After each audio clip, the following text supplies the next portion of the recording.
A second government shutdown in a month could bring the U.S. to a halt after the White House told federal agencies to prepare for the worst, it has been reported.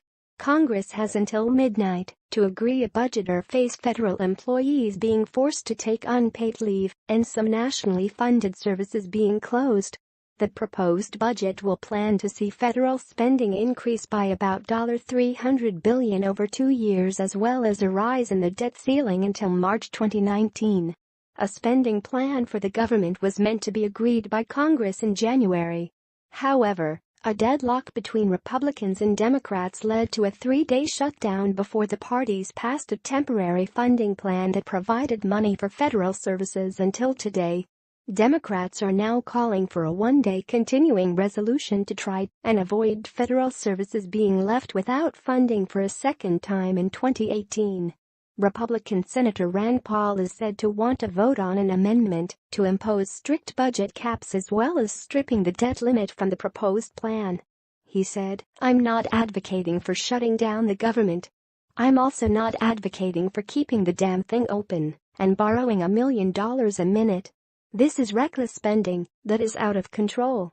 He has threatened to keep the Senate waiting until they meet his demands for a debate on the measures. Senator Paul added, "I can keep them here until 3 a.m. I will make them listen to me, and they will have to have me to listen to me." Meanwhile, Democrats in the House of Representatives are threatening to vote down the bill unless immigration demands are met. The left-of-center party wants protection for hundreds of thousands of mostly young immigrants known as Dreamers.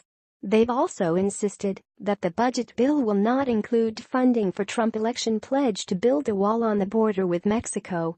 Speaker of the House, Paul Ryan, has admitted the bill is dependent on support from the Democrats. He said, "Part of it depends on the Democrats. This is a bipartisan bill. It's going to need bipartisan support."